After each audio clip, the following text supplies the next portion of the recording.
Les femmes orientales qui sont venues au début du XXe siècle à New York ont vécu des difficultés qui sont très uniques et très pas connues. C'est des communautés qui sont pas connues, qui sont arrivées en Amérique. Mon doctorat est au sujet de toutes ces communautés qui sont arrivées à New York. Ils savaient pas le yiddish, donc personne ne connaissait leur langue. Sortez, respirez, c'est le Quality Time. C'est le moment de retrouver Merav Belaïch. Elle est doctorante en histoire juive et elle va nous parler notamment du congrès organisé par la Michlalat Oroth. Voilà, un congrès passionnant sur tout ce qui s'est passé dans les communautés juives en terre d'islam. Voilà, on est ravis de l'accueillir. Bonjour Merav Belaïch. Bonjour. Alors, je suis très contente d'être ici. Eh ben voilà, nous on est contents de vous avoir parce que c'est vrai que c'est un sujet qui ces dernières années commence à intéresser les universitaires et il n'y a pas beaucoup de domaines de recherche sur ces thèmes-là et vous apparemment vous êtes très très fiers de faire un doctorat sur ce thème, vous allez nous en dire plus évidemment, on est ravis que vous soyez avec nous. Merci beaucoup. Alors oui, vraiment, dans les dernières années, il y a de plus en plus de vouloir de savoir et de rechercher les Juifs qui ne sont pas ashkénazes, donc qui ne sont pas venus seulement de l'Europe en Israël, mais qui sont arrivés aussi de l'Empire ottoman, du Maghreb. Du Maghreb, bien sûr, de Tzfon-Afrika. Et ça commence d'être aussi très populaire dans le public de connaître l'histoire. À mon avis, c'est très important de savoir que le judaïsme n'a pas qu'une figure. Elle a énormément de différents moyens de se faire montrer, de se faire pratiquer. Et la façon séparate de le faire n'est pas assez connue, n'est pas assez recherchée. Et j'ai entendu un petit peu que vous avez parlé des bacs. Alors, j'ai enseigné aussi le bac israélien en histoire. Et en effet, c'est pas assez étudié même dans les lycées. C'est-à-dire que l'histoire des Juifs d'Afrique du Nord, par exemple, ou des pays du Maghreb, ou voilà, des pays, des communautés juives en terre d'islam, a été un petit peu évincée des programmes. Non pas par choix, mais disons par peut-être méconnaissance, parce qu'il n'y avait pas assez de Juifs séfarades en poste, et forcément.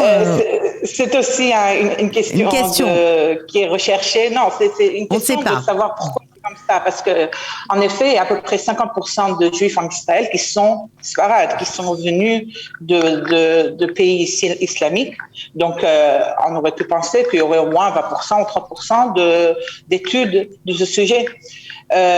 Mais alors c'est une question qui a essayé de établir la mémoire commune.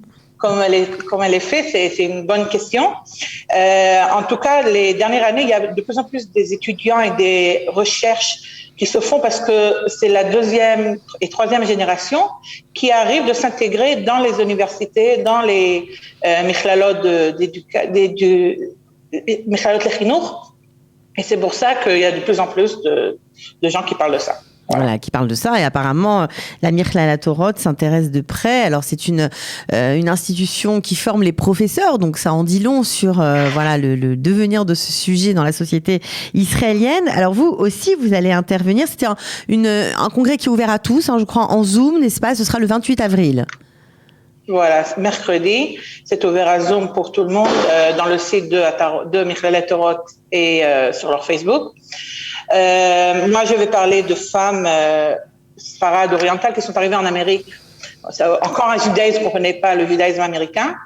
Et les femmes orientales qui sont venues au début du XXe siècle à New York ont vécu des difficultés qui sont très uniques et très pas connues.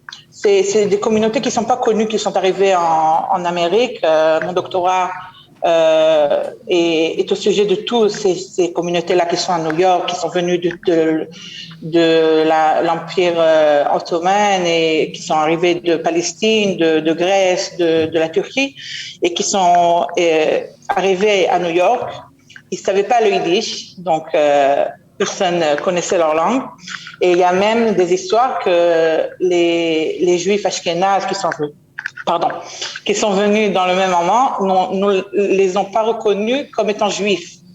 Mm-hmm. Il y avait une grande méconnaissance du judaïsme séfarade et apparemment votre recherche essaie de pointer tout ça. Alors il y aura des thèmes passionnants comme la famille, comme on va dire l'économie. Il y aura des choses très particulières dont on ne parle pas souvent qui vont être débattues tout au long de ce congrès. Je répète, le 28 avril en Zoom à partir de 8h30 du matin jusqu'en fin d'après-midi. Est-ce qu'il y a des thèmes dont vous pouvez nous parler, voilà, pour nous donner envie tout simplement. Il y a quelqu'un qui va parler sur l'éducation à Mogador, l'éducation juive à Mogador au début du XXe siècle. Il y a professeur Esther Charvit qui va parler technologie et halakha, je crois. Alors ça c'est fou, mais technologie et halakha, c'était pas seulement en Israël, mais ça existait déjà au Maroc. Voilà, il y a au Maroc, il y avait aussi beaucoup à Bagdad, il y avait les Juifs étaient répartis et les pays islamiques étaient assez tolérants envers les Juifs et contre la pensée générale, ils étaient assez modernes, surtout au début du XXe siècle, surtout à cause de l'Alliance, grâce à l'Alliance mais aussi il y avait des tendances, pas seulement sionistes d'ailleurs, qui ont réussi de rentrer leur tradition séfarade et ont influencé aussi la manière dont on pratique le judaïsme, qui est différent complètement de ce qu'il y avait en Europe dans les mêmes années. Et pendant que la Shoah était très forte en Europe et il y avait beaucoup de l'antisémitisme, même dans la Première Guerre mondiale, il y a des tendances très intéressantes de l'immigration, de moderne et de métard, la pression, le suspense. Voilà, entre garder leur identité traditionnelle judaïsme, mais ne pas quand même. Ils étaient fiers d'être juifs séfarades dans des pays islamiques. Dans beaucoup de pays, au Maroc, au Bagdad, à la Turquie, parce qu'ils étaient modernes en comparaison de leur environnement. Mmh. Donc c'est aussi un congrès pour lutter contre les préjugés qui peuvent encore exister sur les Juifs séfarades en Israël. Ça peut aider, bien sûr. La meilleure façon de lutter contre l'ignorance, c'est d'apprendre de plus en plus. Donc, on parle de plus en plus, alors on connaît de plus en plus et on recherche de plus en plus. Et ça fait partie de cette tendance-là, voilà. Vous êtes fière de participer à ce congrès, Meira Belaïch ? Très, ouais, vraiment, parce que c'est mon premier congrès académique personnellement. Parce que c'est une autre encore, c'est émouvant de notre côté, mais d'être une femme religieuse, séfarade, mixte, Ashkenaz séfarade. Parce que vous êtes née Ashkenaz et vous êtes mariée avec un séfarade a priori. Voilà, Belaïch, mais mon père c'est Guggenheim et ma mère c'est Shoshna. Je suis l'arrière-petite-fille de Rabban Haori, donc je suis tout. Je parle de s'intégrer dans un pays qui n'est pas le mien mais qui m'appartient parce que c'est Eretz Israël, donc ça appartient aux deux juifs. Et raconter mon histoire, raconter les histoires de tous les juifs que leur histoire n'était pas racontée. Alors quand je parle de femmes qui sont arrivées au début du XXe siècle et qui ont lutté, qui ont des histoires phénomènes. Il y a une madame qui s'appelle Mazal Emmanuel qui arrive de Palestine et dans le journal il y a marqué c'est la première fois qu'une femme de l'Orient séfarade parle en public. Pour moi c'est quelque chose de incroyable. Voilà. Ouais, c'est génial. Bon, alors, bien sûr, on répète ce congrès et toutes ces conférences, parce que c'est des conférences, c'est en Zoom, donc il faut s'inscrire. On peut tout suivre, on peut choisir les conférences auxquelles on a envie d'assister. C'est gratuit. C'est le 28 avril de 8h30 à 17h30 à peu près.